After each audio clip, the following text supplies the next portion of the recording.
Hello everyone, good morning, welcome back to my channel অবকাশে দেবযানী। আমি দেবযানী। আজ সরস্বতী পুজো। তোমরা সবাই কেমন আছো? নিশ্চয়ই খুব খুব খুব ভালো আছো। আমিও খুব ভালো আছি। আর আমাকে দেখে তো বুঝতে পারছো যে সাজুগুজু করে নিয়েছি। আর আজকে সরস্বতী পুজো, আর অনেক দিন বাদে অনেক দিন বাদে শাড়ি পরলাম। ভাবছিলাম অন্য একটা শাড়ি পরি, তো হাজব্যান্ড বলছে যে না, এটাই পরে চলো, হলুদ রং। তো আমি একটা হলুদ রঙের অন্যরকম একটা শাড়ি বার করেছিলাম।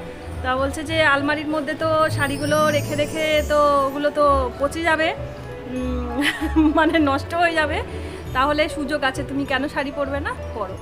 আজকে সরস্বতী পুজোর দিন, তো সবাই সাজুগুজু করে। আমার হাজব্যান্ড বললো সবাই সাজুগুজু করে, তো তুমি কি এরম ভূত পেতনির মতো হয়ে যাবে, তো একটু সাজুগুজু করো।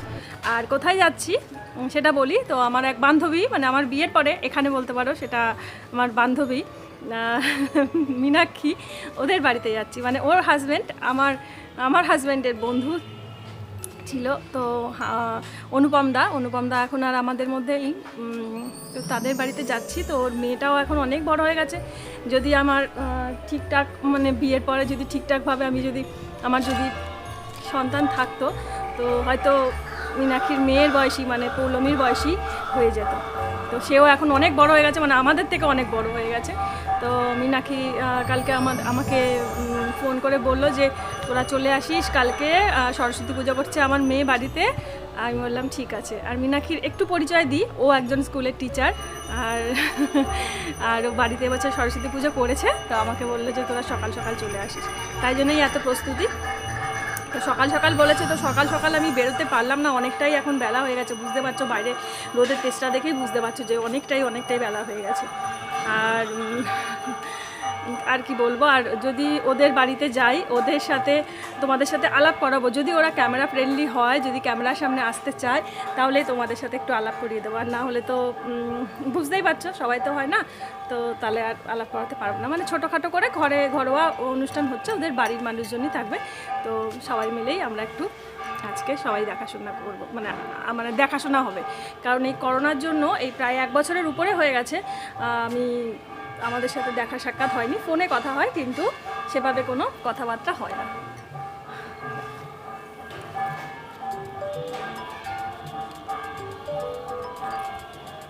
আমার শাড়িটা দেখা যাচ্ছে কি না বুঝতে পারছি না, নিজে আসলে তুলছি তো। এই তো এটা প্রায় 2-3 বছরের আগের শাড়ি, পরাই হয় না। মানে দুবার মনে হয় পরেছি, একবার পুজোতে আর একবার মানে একটা বিয়ে বাড়ি না অন্নপ্রাশন বাড়ি ছিল, ওই আর পরাই হয় না। তো হাজব্যান্ড বললো যে না, আজকে একটু সাজুগুজু করো, সবাই তো সরস্বতী পুজোর দিন সাজুগুজু করে। তো আজকে তাই এরকম একটা সুন্দর শাড়ি পরে। আর আমার ছোটোবেলার কথা মনে পড়ছে, যখন আমরা স্কুলে যেতাম, এত ভালো ভালো শাড়ি থাকতো না তখন। আর মা কাকিমাদের শাড়ি, বাবা কোথায় ছিঁড়ে যাবে, কোথায় খোঁচা খাবো, বাসে ট্রামে যাবো, তো ওইভাবেই আমাদের আর শাড়িও সামলাতে পারতাম না। এখনও সেভাবে পারি না, তাহলে তখন তো একদমই পারতাম না, তখন একদমই ছোট ছিলাম। একদম ছোট্টবেলা থেকে মায়ের শাড়ি পরতাম। তারপরে যখন স্কুলে পড়তাম 2-3 দিন, মানে প্রায় 1 সপ্তাহ ধরে খুব এক্সাইটেড থাকতাম আমরা দুই বোনে, কি শাড়ি পরবো, কি সাজগোজ করব। তো এই সরস্বতী পুজোর দিনটা আসলে খুব খুব খুব মনে পড়ে। যখন একদম ছোট্ট ছিলাম, মানে আমার একটা ছোট্ট একটা স্কার্ট ছিল, সেই স্কার্টটাকে আমার মা আমাদের সায়া বানিয়ে দিত। মানে দুই বোনকেই দুজনের দুটো স্কার্ট ছিল, আমার মাসিই দিয়েছিল সেই স্কার্ট ব্লাউজগুলো কিনে। ছোট ছিলাম তখন, তো স্কার্টের যে ব্লাউজটা থাকতো সেটা দিয়ে আমাদের ব্লাউজ হতো, আর ওই স্কার্টটাকে আমরা সায়া হিসাবে ব্যবহার করতাম। আর মায়ের সুন্দর সুন্দর শাড়িগুলো দুই বোনে ভাঁজ করে করে ছোট করে দিত, সেইগুলোকেই পরতাম। আর তারপরে একটু বড় হলাম, তারপরে আমার মানে দুটো তো বোন, আর তখন মানুষের অত তো শাড়ি থাকতো না যে প্রচুর শাড়ি আছে। তো এখন ভ্যারাইটিস কত রকম শাড়ি, তো তখন তো সেইগুলো কিছুই পেতাম না। তো একজন কাকিমার শাড়ি, একজন মায়ের শাড়ি, মানে আমার কাকিমা আর মা দুজনের দুটো শাড়ি আমরা দুই বোনে চুজ করতাম। মানে 1 সপ্তাহ 15 দিন ধরে শুরু হয়ে যেত, মানে সরস্বতী পুজো। আর স্কুলেও সরস্বতী পুজো কি আনন্দ, স্কুলে যাবো সেজেগুজে। আবার একটা ভয় থাকতো, মা কাকিমাদের শাড়ি নেবো, বাবারে ওরে বাবা, কোথায় খোঁচা খাবো, কোথায় হোঁচট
মানে প্রতিবেশী কাকিমা, তাদের বাড়ির বাচ্চা কাচ্চা সবাই আমরা একসাথে বসে মানে অঞ্জলি দেওয়া এগুলো সব শুরু করতাম।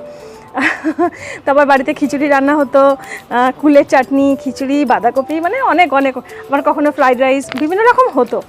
আর খুব খুব খুব মজা করতাম। আর কাকিমার ছেলেরাও এখন অনেক বড় হয়ে গেছে, তারা একদম মানে আমাদের দাদা, মানে আমার বলতে পারো, বা আমাদের দুই বোনের এখন দাদা হয়ে গেছে, মানে বিশাল লম্বা চওড়া। তার মধ্যে একজনের বিয়ে হয়ে তারও একটা মেয়ে আছে। তো সেই সব স্মৃতিগুলো মনে পড়ে সরস্বতী পুজো আসলে। আবার ওদেরও স্কুল থাকতো, কাকিমা ওদের দুই ভাইকে নিয়ে স্কুলে ছিল।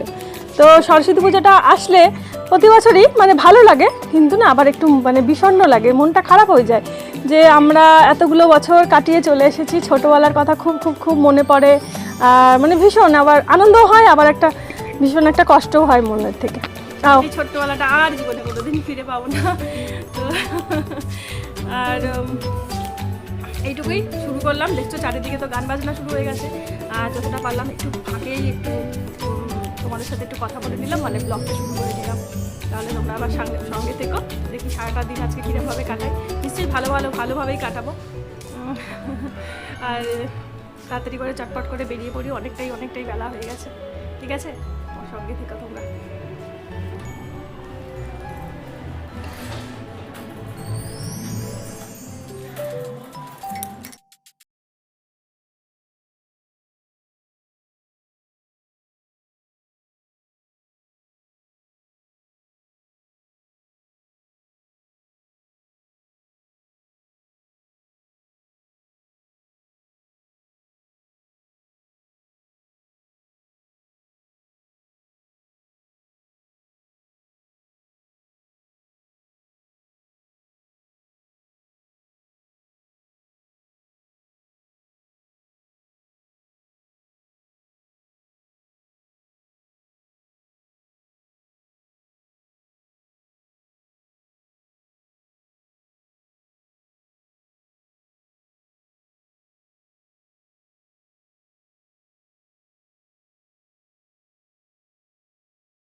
মেয়েগুলো কত সুন্দর সেজে গুজে যাচ্ছে, কি ভালো লাগছে দেখতে।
ভিডিও তুলে নি, হ্যাঁ ঠিক আছে, এই তো ভালো উঠেছে। হাস কি সুন্দর দাঁড়িয়ে দাঁড়িয়ে বিড়বিড় বিড়বিড় করে আর ও মন্ত্র পড়ছিল।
দেখ তো সবাই আসছে, এসছি সবাই, দেখতো আমার চোখ ঝাপসা